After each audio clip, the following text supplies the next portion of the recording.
ही गोष्ट एका हुशार म्हातारीने भोपळ्याच्या मदतीने स्वतःचा जीव कसा वाचवला याबद्दल आहे. नीट ऐका बरं का. एक घनदाट जंगल होतं. हे जंगल खूप मोठे असल्यामुळे यात रानटी, जंगली असे मोठमोठे प्राणी राहत होते. आणि याच जंगलाच्या बाजूला एक छोटी वस्ती होती. त्यात मोजकीच घरे होती. जंगलात प्राणी असल्यामुळे या गावातील माणसे जीव मुठीत घेऊनच राहत होती. यातील एक घरात एक आजीबाई राहत होती. तिला एक मुलगी सुद्धा होती बरं का. पण तिचे लग्न होऊन ती जंगलाच्या पलीकडच्या गावात राहत होती.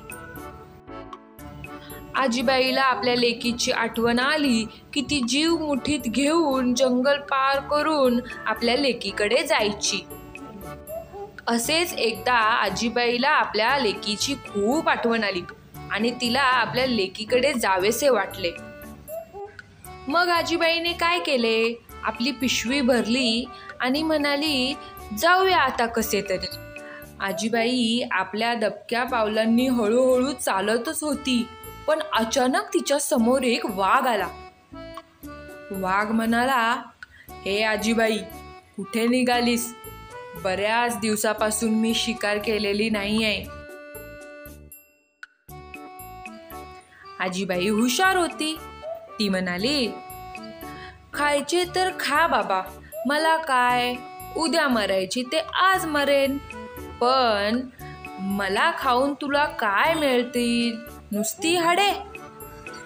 लेकीकडे जाते, 4 दिवस राहते, तूप रोटी खाते, जाड जूड होते आणि मग तू मला का?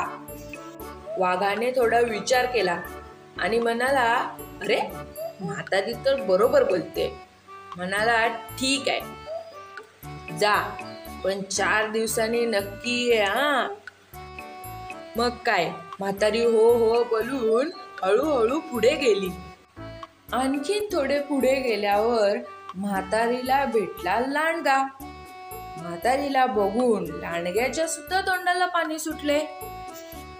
लांडग्याला काय वाटले, ह्या म्हातारी समोर जर नुसता मी गेलो तर बघूनच ही म्हातारी मरून जाईल. पण म्हातारी एकदम धीट होती. लांडगा गेला पुढे आणि म्हणाला, म्हातारे थांब, कुठे चाललीस? आता मी तुला खाऊन टाकणार, मला खूप भूक लागलेली आहे. म्हातारी कसली घाबरते, ती एकदम धीटपणे लांडग्याच्या समोर उभी राहिली आणि वाघाला जसे सांगितले तसेच लांडग्याला सांगितले, हे बघ बाबा, मला खाऊन तुला काय मिळतील? ही नुसती हाडे. आता मी लेकीकडे जाते, 4 दिवस राहते, तूप रोटी खाते, चांगली जाड जूड होते आणि मग तू मला खा. मग काय, लांडग्याला देखील तिचे म्हणणे पटले. पण तो म्हणाला, हे बघ म्हातारे, मला फसवशील बसवशील, 4 दिवसांनी तू आलीच पाहिजेस. म्हातारी त्यालाही हो बोलून आली पुढे आणि तुरू तुरू चालत जंगल पार केले आणि आपल्या लेकीच्या घरी पोहोचली. आपल्या आईला पाहून लेकीला देखील खूप आनंद झाला. म्हातारीचे 4 दिवस मग कसे गेले तिला समजलेच नाही. रोज वेगवेगळे पदार्थ खाऊन, विश्रांती घेऊन म्हातारी अगदी टुणटुणीत झाली. मग ती आपल्या लेकीला म्हणाली, 4 दिवस राहिले, खूप बरे वाटले बघ. आता मी जाते, जगले वाचले तर पुन्हा भेटीन. लेक म्हणाली, असं का ग म्हणतेस? तेव्हा म्हातारीने जंगलातली सगळी घडलेली कहाणी आपल्या लेकीला सांगितली. लेक म्हणाली, हा तिच्या, एवढंच काय?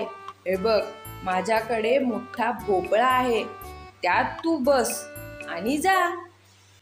हुशार म्हातारीची हुशार लेकच होती ना ती. एक मोठा भोपळा आणून त्याला पोखरून आपल्या आईला तिने त्यात बसवले. मग म्हातारी निघाली आपल्या वाटेला. तो भोपळा जंगलात गडगडीत चाललाय असे दिसत होते. लांडगा वाटच बघत होता. त्याला दुरून दिसले की एक भोपळा चालत चालत येतोय. त्याने भोपळ्याला थांबवले. म्हणाला, ए थांब, तू म्हातारीला बघितलेस काय? भोपळा म्हणाला, कसली म्हातारी? म्हातारी बितारी मला नाही ठाऊक. चल रे भोपळ्या टुनुक टुनुक. लांडग्याला तशी शंकाच आली. तो देखील भोपळ्याच्या मागे पळू लागला. आता भोपळ्याला वाटेत मिळाला वाघ. वाघ म्हणाला, थांब भोपळ्या, म्हातारीला कुठे बघितलेस काय? असे बोलून त्याने एका झोकात भोपळ्यावर झेप घातली. मग काय, म्हातारीला बाहेर यावेच लागले. पण म्हातारी होती हुशार. ती म्हणाली, हे बघा, ठरल्याप्रमाणे मी 4 दिवसांनी आले आहे. आता दोघांपैकी कोणीही मला खा, पण पहिला माझं डोकं कोण खाणार आणि पाय कोण खाणार ते ठरवा. वाघ म्हणाला, यात काय शंका, मी डोकं खाणार. लांडगा म्हणाला, असे कसे? मी डोके खाणार. लांडगा मला मुळीच नाही, मी खाणार. झालं, दोघांमध्ये लागला वाद. दोघे लागले एकमेकांशी जोर जोरात भांडायला. भांडून काय प्रश्न सुटेना, म्हणून दोघे जण लागले मारामारी करायला. मग काय, हुशार म्हातारी पुन्हा हळूच बसली आपल्या भोपळ्यात आणि म्हणाली, चल रे भोपळ्या टुनुक टुनुक, चल रे भोपळ्या टुनुक टुनुक. भोपळा लागला की जोरात पळायला आणि गडगडत येऊन पोचला म्हातारीच्या घरी. म्हातारी अगदी सुखरूप आपल्या घरी पोचली. बघितलत मुलांनो, आपण न घाबरता अगदी छोट्याशा हुशारीने किती मोठ्या संकटातून अगदी सहजपणे वाचू शकतो ते. अशाच गोष्टींसाठी आपल्या मराठी स्टोरी टीव्हीला लाईक करा, शेअर करा आणि सबस्क्राईब करा.